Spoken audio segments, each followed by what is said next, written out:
नमस्कार, मैं विक्रम सिंह। भटको मत, सीखो केमिस्ट्री। कितना आसान है, बहुत आसान है। केमिस्ट्री सीखने के बाद बहुत आसान हो जाता है। तो केमिस्ट्री को सीखने के लिए क्या हम पूरा रास्ता अपनाएं? क्या साल भर मेहनत कर सकते हैं? अब तो कहता हूं कि बेटा एग्जाम का टाइम आ गया है, सीखने का समय खत्म हो गया है, लेकिन तब भी सीखा जा सकता है। किन चीजों को हम सीख लें कि केमिस्ट्री अब हमारे एग्जाम के लिए आसान हो जाए, यानी हमारी परीक्षा के लिए आसान हो जाए। अब भी सीखने का है।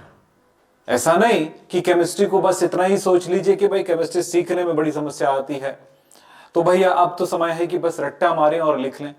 तो बेटा अगर आपको पेपर पता हो, क्वेश्चन पता हो, तभी तो रट्टा मारेंगे। या आपको पता है कि इतने ही प्रश्न आएंगे भैया, इससे ज्यादा आ ही नहीं सकते हैं, इसके आगे पीछे की कुछ सोच ही नहीं सकते, तब तो थोड़ा सा समझना है। केमिस्ट्री बहुत आसान है। जिन बच्चों ने मेरे साथ जुड़े उनको पता है, लेकिन उन बच्चों के लिए बात कर रहा हूं जो बच्चे अभी भी भटक रहे हैं कि यार मेरे को केमिस्ट्री समझ में नहीं आती और मैं कुछ नहीं कर पाऊंगा आज। बस ये है कि कुछ चीजें याद करके चला जाऊंगा, पास हो जाऊंगा, और पास हो जाऊंगा तो अच्छे मार्क्स तो मिल ही जाएंगे। ऐसा नहीं, हवा हवाई नहीं, किस्मत पे नहीं छोड़ना है कोई चीज, क्योंकि जो आज करेंगे उसी का फल कल मिलेगा। तो फल तभी मिलता है, अच्छा फल तभी मिलता है जब अच्छा बीज बोएंगे। तो क्या करें? मैंने कहा भटको मत, सीखो। तो सवाल आता है कि केमिस्ट्री सीखें कैसे। अब इसके लिए मैं यहां पर बोलूं, कुछ चीजें जानना होगा। केमिस्ट्री में 3 भाग होते हैं, आपको पता है। केमिस्ट्री में 3 पार्ट होता है। पहला पार्ट क्या है? पहला है physical chemistry. Yes, physical chemistry. दूसरा भाग क्या है? Inorganic chemistry.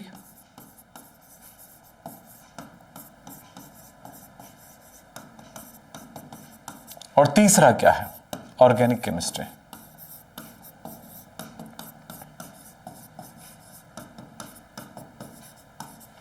तीन केमिस्ट्री है, लेकिन तीनों केमिस्ट्री को समझने के लिए आपको अलग अलग स्ट्रेटेजी अपनाने पड़ते हैं। अब कुछ बच्चा बोलेगा यही तो प्रॉब्लम है कि तीनों को अलग अलग तरह से पढ़ना पड़ता है और तीनों समझ में नहीं आते हैं। कुछ बोलता है मुझे फिजिकल अच्छा लगता है, कुछ बोलता है कि इनऑर्गेनिक अच्छा लगता है, कुछ बोलते हैं कि ऑर्गेनिक अच्छा है। भैया अच्छा तो तीनों है, ऐसा कुछ नहीं है। जैसे कुछ बच्चे बोलते हैं कि मैथमेटिक्स मुझे अच्छा लगता है, बायोलॉजी अच्छा नहीं लगता है, फिजिक्स अच्छा लगता है। ऐसे मतलब एक सब्जेक्ट को कोई अच्छा बोले फिर बाकी सब्जेक्ट को खराब बोल दे रहे हैं, या सब में से किसी एक सब्जेक्ट को खराब बोल दे रहे हैं। ऐसा नहीं है। हर एक सब्जेक्ट को पढ़ने का अपना एक तरीका होता है, समझने का अपना एक तरीका होता है, और उनमें ऐसी कौन सी चीज है, ऐसी कौन सी बेसिक बात है जिनको जानेंगे तो हमारी केमिस्ट्री अच्छी हो जाएगी। इस बारे में हम बात करते हैं। चलो, मैं सबसे पहले फिजिकल केमिस्ट्री में आपको कौन सी चीजें जानना चाहिए इसके बारे में बात करता हूं। तो फिजिकल केमिस्ट्री में क्या जानना चाहिए?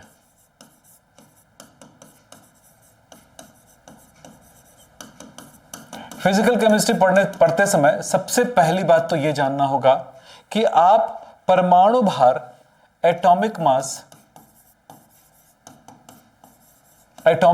परमाणु भार जाने। विभिन्न तत्वों के परमाणु भारों को याद करना है, इंपॉर्टेंट तत्वों के परमाणु भार याद रखना है। जैसे हाइड्रोजन का, जब हाइड्रोजन को याद कर रहे हो तो कैसे याद करोगे? हाइड्रोजन 1 याद कर लो। नीचे वाला एटॉमिक नंबर है और ऊपर वाला एटॉमिक मास है। एटॉमिक मास को ए से दर्शाते हैं।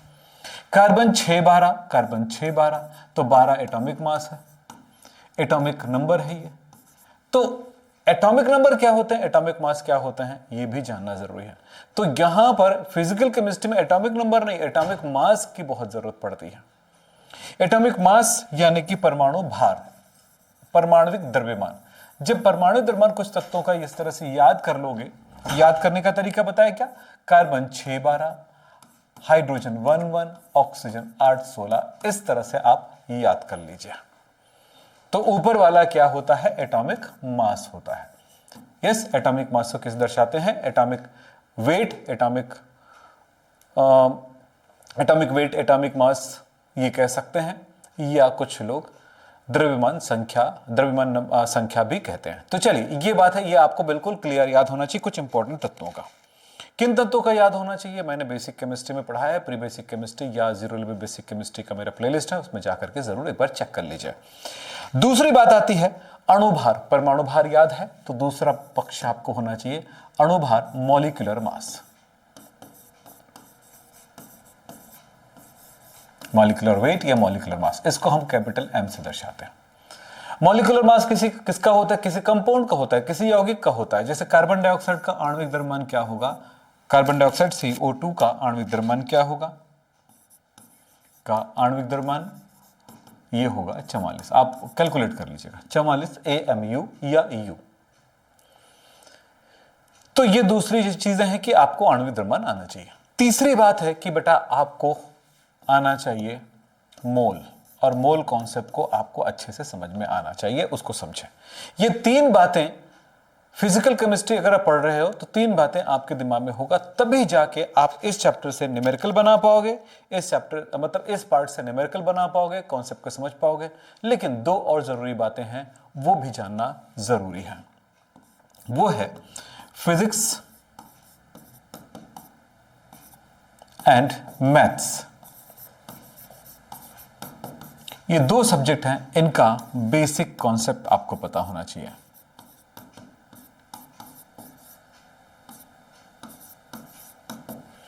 इनका बेसिक कॉन्सेप्ट आपको पता होना चाहिए कि भाई गुणा भाग कैसे करेंगे, गुणा भाग कैसे करेंगे, जोड़ेंगे घटाएंगे कैसे, कुछ वर्ग और कुछ कैपिटल लॉग वगैरह की चीजें हैं, उनको आपको पता होना चाहिए। तो छोटी छोटी जानकारी आपको मैथमेटिक्स की भी होनी चाहिए, और फिजिक्स को समझने के लिए फिजिकल कुछ बातें आपको पता होना चाहिए। अगर आप फिजिक्स पढ़ रहे हो, अगर केमिस्ट्री से डर रहे हो, तो भाई मैं समझता हूं कि आपको फिजिक्स क्लियर है, तब ये बातें आपको समझ में आ जाती। तो आपको फिजिक्स आता है, आपको मैथ्स आता है, तो केमिस्ट्री समझने में कोई तकलीफ नहीं है। बस ये कुछ कॉन्सेप्ट की बातों को समझना जरूरी है फिजिकल केमिस्ट्री में, इतनी ही चीजें। फिर उसके बाद आप फिजिकल केमिस्ट्री को आप समझ सकते हैं, उनके न्यूमेरिकल बना सकते हैं, उनके फॉर्मूला डेराइव कर सकते हैं, बाकी चीजें एकदम आसान हो जाएगा। इतनी चीजें आपके पास होनी चाहिए आपके दिमाग में, और मुझे लगता है इतना तो होगा ही। अगर नहीं है तो प्रॉब्लम कहां है? ये तीन बातों पे। और ये तीन बातें ना पता हो तो कितनों भी ये भी जान लेंगे तो भी आप बेहतर नहीं कर पाते हैं, तो ये आपका प्रॉब्लम सॉल्व हो जाता है। अब बात करते हैं इनऑर्गेनिक केमिस्ट्री के लिए। इनऑर्गेनिक केमिस्ट्री में क्या जरूरी है उनके बारे में बात करते हैं। दूसरा पार्ट है इनऑर्गेनिक केमिस्ट्री।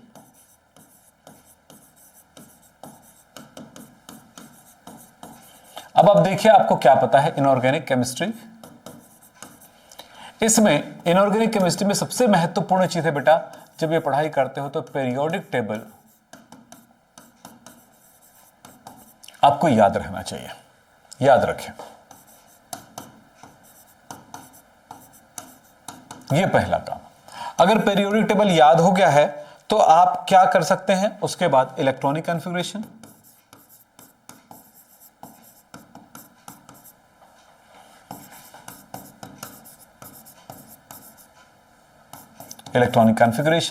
इलेक्ट्रॉनिक विन्यास, जैसे कि आप कार्बन का लिखते हैं परमाणु क्रमांक 6 तो इलेक्ट्रॉनिक विन्यास 1s2 2s2 2p2, ये इलेक्ट्रॉनिक विन्यास आपको पता होना चाहिए, बनाने आना चाहिए। अगर ये दोनों पता हो गया है तो आप तत्वों की संयोजकता, ऑक्सीकरण संख्या,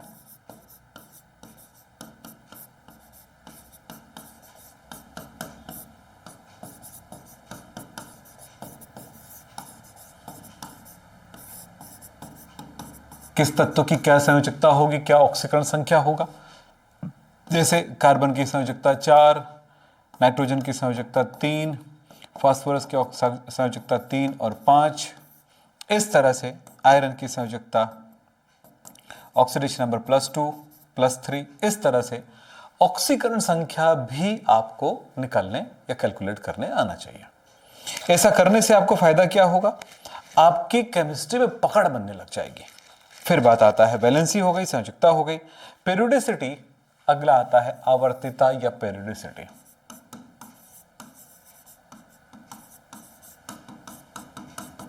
जिसको हम आवर्तिता कहते हैं या आवर्ती गुण। आवर्तिता यानी आवर्तिता क्या, परमाणु आकार है, परमाणु त्रिज्या है, वर्ग में ऊपर से नीचे आएंगे तो तत्वों का परमाणु आकार बढ़ता है, परमाणु त्रिज्या बढ़ता है, इस तरफ जाते हैं तो घटता है। आयनन ऊर्जा है, इलेक्ट्रॉन बंधुता है, यही सब चीजें, परमाणु त्रिज्या, आयनन ऊर्जा, इलेक्ट्रॉन बंधुता, विद्युत ऋणात्मकता, ये कुछ चीजें हैं जिनके पीरियोडिक ट्रेंड्स पता होना चाहिए। पीरियोडिक टेबल में वो मान बढ़ रहे हैं कि घट रहे हैं किसी वर्ग में, उसके आवर्त में। अगर ये छोटी छोटी बातें आपको क्लियर है तो फिर कोई प्रॉब्लम नहीं है केमिस्ट्री को समझ पाना, इनऑर्गेनिक केमिस्ट्री को समझ पाना। इसी के साथ मैं थोड़ी सी बातें और करना चाहूंगा। रेडॉक्स, पांचवा पॉइंट है, आपको पता होना चाहिए रेडॉक्स।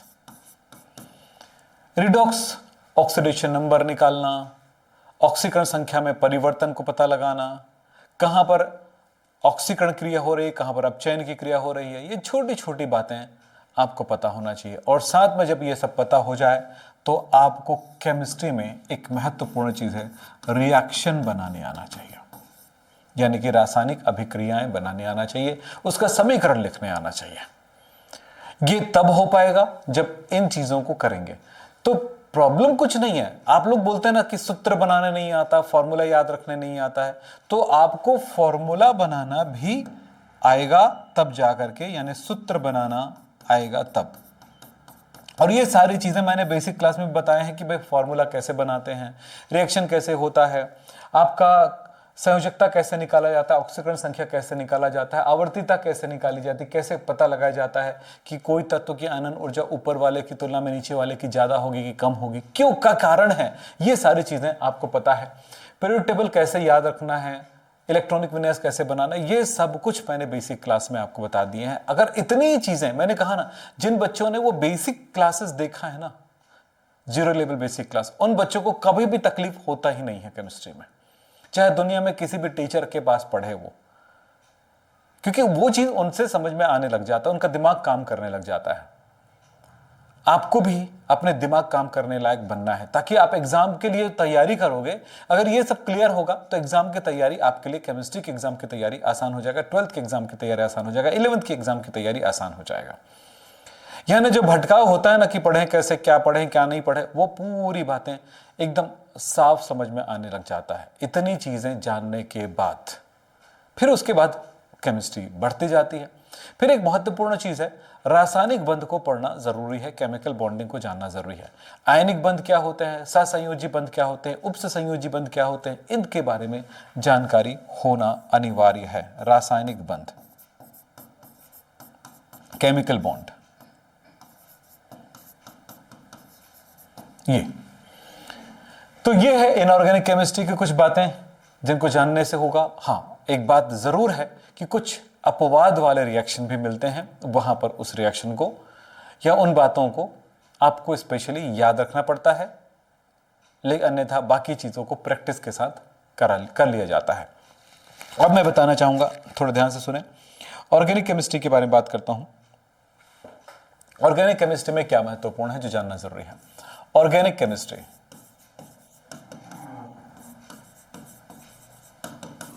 कार्बनिक रसायन, कार्बनिक रसायन में सबसे महत्वपूर्ण होता है संरचना सूत्र, स्ट्रक्चरल फॉर्मूला।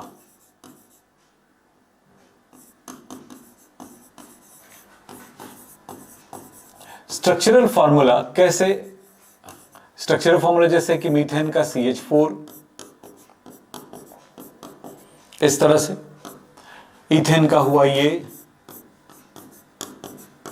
या मिथाइल अल्कोहल का हुआ ये, मिथाइल अल्कोहल का बना दिया मैंने। तो संरचना सूत्र बनाने आपको आना चाहिए, तभी जाकर के आप इस चैप्टर से रिलेटेड क्या कर पाएंगे, रिएक्शन कर पाएंगे। ये हुआ संरचना सूत्र। दूसरी जानकारी क्या होनी चाहिए कि आपको पता होना चाहिए बेटा बंध का टूटना। ये बंध जो बना हुआ है वो बंध का टूटना, बॉन्ड फ्यूजन कहते हैं, बंध विखंडन कैसे करें ताकि बंध बना सकें, तोड़ सकें, ये पता होना चाहिए। महत्वपूर्ण चीज है IUPAC नामकरण। IUPAC नामकरण इतना महत्वपूर्ण है कि अगर नाम ही पता है तो ऑर्गेनिक केमिस्ट्री समझना बहुत आसान हो जाता है। तो IUPAC नामकरण जब सीख जाएंगे तब साधारण नाम की तरफ भी जा सकते हो। पहले से साधारण नाम करने के बाद अगर IUPAC की तरफ जाओगे तो आपको तकलीफ बढ़ जाएगी, कितना कर पाएंगे, है ना, कई बार कंफ्यूजन आएगा। तो इसलिए IUPAC नामकरण सीखना बहुत जरूरी होता है। इसमें एक महत्वपूर्ण चीज है, वो है चौथा आइसोमेरिज्म, समावयवता। ये बहुत महत्वपूर्ण चीज है, कई लोग इसको महत्व नहीं देते हैं पर आपको देना है। फिर आता है रासायनिक बंध के प्रकार, रासायनिक समीकरण के प्रकार।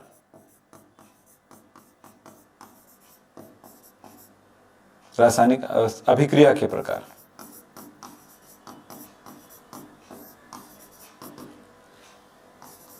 तो टाइप्स ऑफ केमिकल रिएक्शंस, रासायनिक अभिक्रियाओं के प्रकार, जैसे प्रतिस्थापन अभिक्रिया, योगात्मक अभिक्रिया, विलोपन अभिक्रिया, ये सब आपको पता होना चाहिए ताकि जितने भी रिएक्शन ऑर्गेनिक केमिस्ट्री के अंदर होते हैं इन्हीं रिएक्शन में से होता है।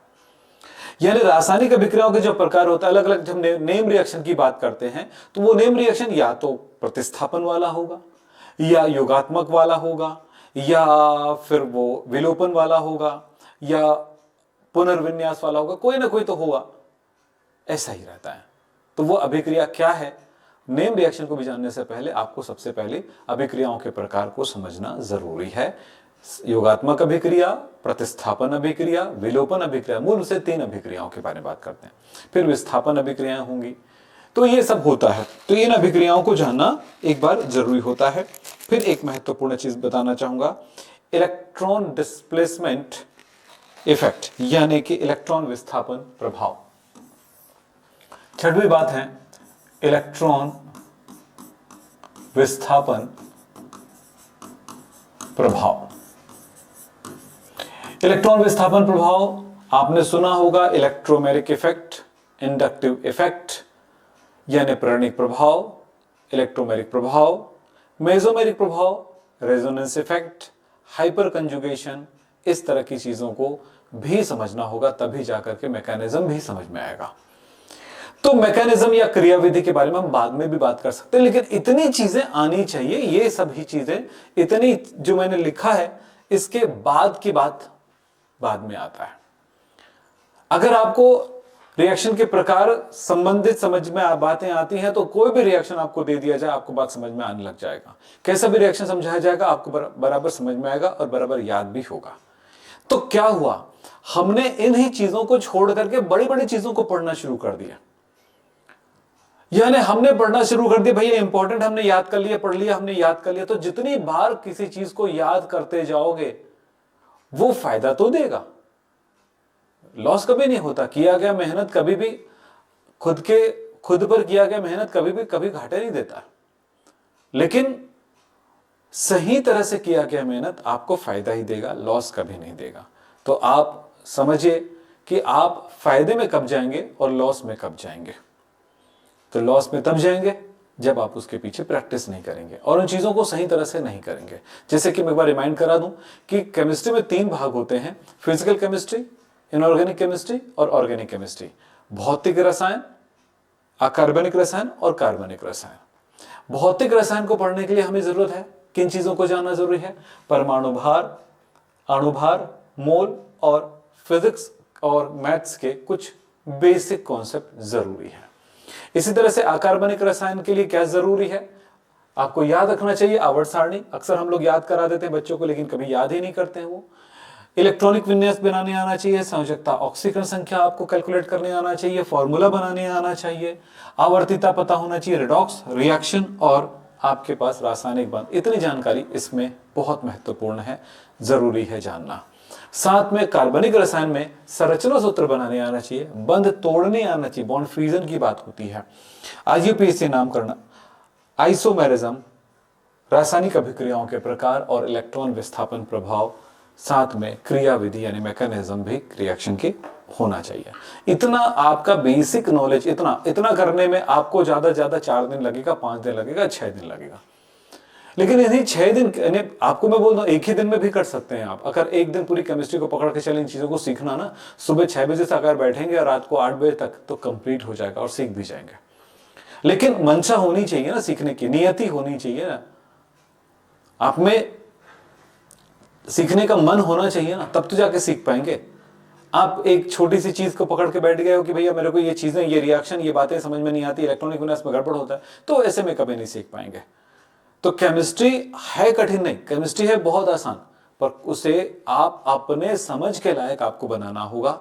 यहां तक कि एग्जाम में जाने पर और एग्जाम में जो आंसर लिखेंगे, ये इनमें से कोई भी चीज अगर आपका मिसिंग होगा तो जो आंसर लिख रहे होंगे उनमें आपको कॉन्फिडेंस नहीं आएगा, और जब कॉन्फिडेंस नहीं होगा तो फिर आप ये सोचोगे गलत भी लिखोगे सही है, सही भी लिखोगे तो लगेगा गलत लिखे हो, और वहीं पर आपका कॉन्फिडेंस खत्म हो गया।